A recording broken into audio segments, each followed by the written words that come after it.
একদা হজরত খাদিজা রাদিয়াল্লাহু তাআলা আনহা ফজরের নামাজের পর জিকিরের মুরাক্কাবায় বসে দু চোখের পানি ছেড়ে দিয়ে অজরে কান্না করছিল। এই সময় ছোট্ট হজরত ফাতেমা রাদিয়াল্লাহু তাআলা আনহা মা খাদিজার ঘরেই ছিলেন। হজরত ফাতেমা রাদিয়াল্লাহু তাআলা আনহা যখন দেখতে পেলেন মা খাদিজা রাদিয়াল্লাহু তাআলা আনহা অজরে কান্না করছে, তখন তিনি কান্না করতে করতে বিশ্ব নবীর খুঁজে ঘর থেকে বের হয়ে গেলেন। হজরত ফাতেমা রাদিয়াল্লাহু তাআলা আনহা নবীজির কাছে এসে দেখলেন নবীজি মক্কা শরীফের পাশে জিকিরে মশগুল রয়েছেন। তখন ফাতেমা রাদিয়াল্লাহু তাআলা আনহা কেঁদে কেঁদে নবীকে বললেন, আব্বা ও আব্বা, আপনি এক্ষুনি বাড়িতে চলুন, আমার আম্মাজান কেন জানি অজরে কান্না করছে। বিশ্বনবী হজরত ফাতেমার মুখে এই কথা শোনার পর আর দেরি না করে সাথে সাথে বাড়ির দিকে রওনা করলেন। নবীজি হজরত খাদিজার ঘরে প্রবেশ করে পেলেন হজরত খাদিজা জায়নামাজে বসে অনেক জোরে জোরে কান্না করছে। তখন বিশ্বনবী হজরত খাদিজা রাদিয়াল্লাহু তাআলা আনহাকে জিজ্ঞেস করলেন, ও খাদিজা, তুমি কি খুব পেরেশানির মধ্যে আছো? তখন মা খাদিজা জবাব দিলেন, ইয়া রাসূলুল্লাহ, আপনি আমাকে বলেছিলেন জিকিরের মাধ্যমে কবরের মুরাক্কাবা করার জন্য। আমি কবরের মুরাক্কাবা করতে গিয়ে বুঝতে পারলাম কবরের মতো নির্জন ভয়ঙ্কর জায়গা দুনিয়ার কোথাও নেই। এটা এমন এক জায়গা যেখানে কেউ কারো খবর নিতে পারে না। দুনিয়াতে আমি যদি কোনো অসুস্থতায় পড়ে যাই, তখন আমার আত্মীয় স্বজনরা আমার কাছে এসে জিজ্ঞেস করে আমি কেমন আছি। তারা আমার খোঁজ খবর নেয়, আমার যত্ন করতে পারে। কিন্তু কবর এমন এক জায়গা যেখানে কে কী অবস্থায় আছে দুনিয়ার কারো পক্ষেই তার খোঁজ নেওয়া সম্ভব না। ওই কবরও যে কত ভয়ঙ্কর আযাব হবে তা কেউ বুঝতেও পারবে না। কিন্তু হায়রে, আমি তো ওই কবরের কোনো পুঁজি করতে পারলাম না, আমি তো আমার মাবুদ মাওলার ইবাদত করতে পারলাম না। ইয়া রাসূলুল্লাহ, আপনি বলেন না আমার মাবুদ মাওলা কি আমার ওই কবরে আমার খবর লইবেন? তখন আমার নবী বললেন, খাদিজা, তুমি এমন করে আর কেঁদো না। তোমার কান্না দেখে আমার কলিজার টুকরা মেয়ে ফাতেমাও কান্না করছে। খাদিজা, তুমি তো জানো আমি আমার কলিজার টুকরা মেয়ে ফাতেমার কান্না সহ্য করতে পারি না। তখন খাদিজা রাদিয়াল্লাহু তাআলা আনহা বললেন, ইয়া রাসূলুল্লাহ, আপনি আমার জন্য দোয়া করুন যাতে আমি এই কান্না অবস্থায় কবরে যেতে পারি। তখন বিশ্বনবী বললেন, খাদিজা, আমি তোমার জন্য আল্লাহর দরবারে দোয়া করব যাতে তোমার কবরে আল্লাহ সব কিছু সহজ করে দেন। তখন খাদিজা রাদিয়াল্লাহু তাআলা আনহা আবার নবীজিকে উদ্দেশ্য করে বললেন, ইয়া রাসূলুল্লাহ, আপনি যদি আমার 3টি সওয়ালের জবাব দিতেন তাহলে আমি মরেও প্রাণে শান্তি পাইতাম। বিশ্বনবী বললেন, খাদিজা, তোমার কি 3টি সওয়াল বলো আমাকে। হজরত খাদিজা রাদিয়াল্লাহু তাআলা আনহা তখন বললেন, ইয়া রাসূলুল্লাহ, প্রথমত আমি দুনিয়া থেকে বিদায় হয়ে যাবার পর আপনি আমার জানাজার নামাজ পড়াবেন। দ্বিতীয়ত আমাকে কবরে রাখার আগে আপনার গায়ের জামা আমাকে পরিধান করিয়ে দিবেন, যাতে করে কবরের দুপাশের মাটি আমাকে চাপ দিতে না পারে।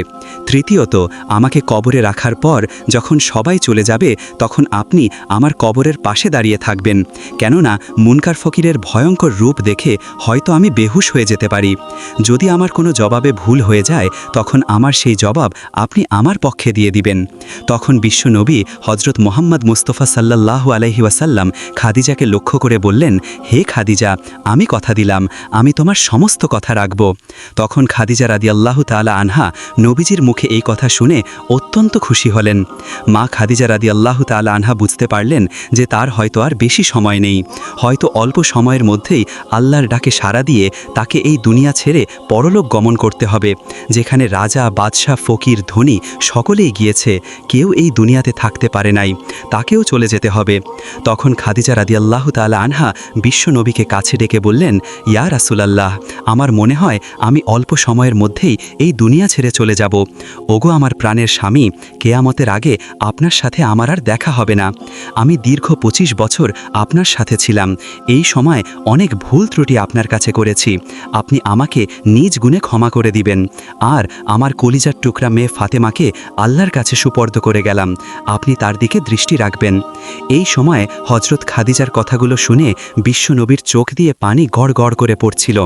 নবীজি বারবার রুমাল দিয়ে তার চোখের পানি মুচকেছিল। তখন নবীজি খাদিজাকে বলল, ও খাদিজা, তোমার কি খুব কষ্ট হচ্ছে? তখন খাদিজা রাদিয়াল্লাহু তাআলা আনহা বললেন, হ্যাঁ প্রিয়। তখন নবীজি বললেন, খাদিজা, তোমার এই কষ্টের বিনিময়ে আল্লাহ তোমাকে অনেক বেশি পুরস্কার দান করবেন। হে খাদিজা, জেনে রাখো বেহেশতের মধ্যে তোমার জন্য আল্লাহ রব্বুল আলামিন বিশেষভাবে বালাখানা তৈরি করে রেখেছেন।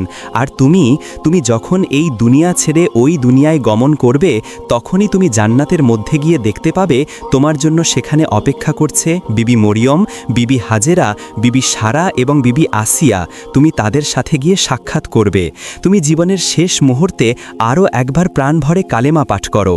তখন খাদিজা রাদিয়াল্লাহু তাআলা আনহা প্রাণ ভরে কালেমা পাঠ করলেন, লা ইলাহা ইল্লাল্লাহু মুহাম্মাদুর রাসূলুল্লাহ।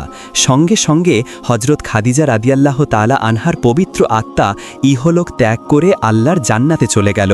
ইন্না লিল্লাহি ওয়া ইন্না ইলাইহি রাজিউন। বিদায়কালে হজরত খাদিজা রাদিয়াল্লাহু তাআলা আনহার বয়স হয়েছিল 85 বছর। তিনি পবিত্র রমজান মাসের 10 তারিখে শেষ নিঃশ্বাস ত্যাগ করেন। তার বিদায়ী সংবাদ ছড়িয়ে পড়লে চারদিক থেকে হাজার হাজার মহিলারা আখিরি জামানার নারীকুলির জননীকে শেষবারের মতো দেখতে আসেন এবং সবাই কান্নায় ভেঙে পড়েন। তার বিদায়ে গোটা আরব জাতি সুখে কাতর হয়ে গিয়েছিল। অতপর বিশ্বনবী হজরত খাদিজার কথা অনুযায়ী জানাজা শেষ করে তার নিজের গায়ের জামা হজরত খাদিজার গায়ে পরিয়ে দিলেন। অতপর বিশ্বনবী জান্নাতুল মুআল্লা নামক স্থানে নিজ হাতে হজরত খাদিজার লাশ কবরে নামালেন। হাদিস শরীফের বর্ণনা অনুযায়ী জানা যায়, যখন হজরত খাদিজা রাদিয়াল্লাহু তাআলা আনহাকে কবরে রেখে সবাই বাড়িতে চলে গেল, তখন বিশ্বনবী হজরত খাদিজার কবরের পাশে দাঁড়িয়ে দাঁড়িয়ে কান্না করছিল এবং তার সমস্ত শরীর দিয়ে ঘাম বেয়ে বেয়ে পড়ছিল। অনেক রাত হয়ে গিয়েছিল, কিন্তু তখনও মুনকার নকির আসার কোনো খোঁজ পাচ্ছিল না। এমন সময় গায়েবীভাবে আওয়াজ হলো। আল্লাহ রব্বুল আলামিন বিশ্বনবীকে বলতে লাগলেন, হে আমার প্রিয় হাবিব, আপনি এত রাত পর্যন্ত এখনও কবরের পাশে দাঁড়িয়ে দাঁড়িয়ে কান্না করছেন কেন? তখন নবীজি বললেন, হে আমার মাবুদ, আমার খাদিজা আজকে কবরে শুয়ে পড়েছে আর আমি এখানে দাঁড়িয়ে আছি। আমার খাদিজার কবরে যখন মুনকার নকির এসে প্রশ্ন করবে, আর তখন যদি খাদিজা মুনকার নকিরের উত্তর দিতে ভুল করে, তখন আমি খাদিজার পক্ষে তার উত্তরগুলো দিয়ে দেব। এই জন্য আমি এখনও এখানে দাঁড়িয়ে আছি। হে রব্বুল আলামিন, কিন্তু এখনও মুনকার নকিরের কোনো খোঁজ পাচ্ছি না। তখন আমার আল্লাহ রব্বুল আলামিন গায়েবীভাবে নবীকে জানিয়ে দিলেন, হে আমার হাবিব, আপনি বাড়িতে চলে যান। খাদিজার প্রশ্নের উত্তর আপনাকে আর দেওয়া লাগবে না। খাদিজার প্রশ্নের উত্তর খাদিজা দুনিয়াতেই দিয়ে এসেছে। আমার খাদিজা দুনিয়াতে কবরের ভয়ে কান্না করে চোখ ভিজিয়েছে। খাদিজা কবরের আযাব এবং সমস্ত কিছুকে বিশ্বাস বুকে ধারণ করে কবরের জন্য কবরের ভয়ে সে নিয়মিত কান্না করত। আমার খাদিজা যা দুনিয়ার সমস্ত কাজকর্ম ফেলে আমি আল্লাহ রব্বুল আলামিনের ইবাদতে মশগুল থাকত। হে আমার বন্ধু হাবিব, আমার যে বান্দা বান্দিরা দুনিয়াতে আমার কবরকে বিশ্বাস করে, কবরের আযাবকে বিশ্বাস করে, দুফোঁটা চোখের পানি ফেলে আসবে, তার জন্য আমি কবরের আযাব মাফ করে দেব। ও আমার প্রিয় হাবিব, আপনি এর বিচলিত হবেন না। আপনি বাড়ি ফিরে যান। খাদিজার প্রশ্নের জবাব আমি কবরের মধ্যে চিরতরে মাফ করে দিলাম। সুবহানাল্লাহ, সুবহানাল্লাহ। প্রিয় বন্ধুরা, এই ছিল হজরত খাদিজা রাদিয়াল্লাহু তাআলা আনহার ইন্তেকালের হৃদয় বিদারক ঘটনাটি। বন্ধুরা, ভিডিওটি কেমন লেগেছে অবশ্যই কমেন্ট করে জানাবেন। আর যদি ভিডিওটি আপনাদের কাছে ভালো লেগে থাকে, তাহলে অবশ্যই আমাদের চ্যানেলটি সাবস্ক্রাইব করে পাশে থাকা বেল আইকনটি প্রেস করে দিবেন। তাহলে দেখা হবে আবার নতুন কোনো ভিডিওতে।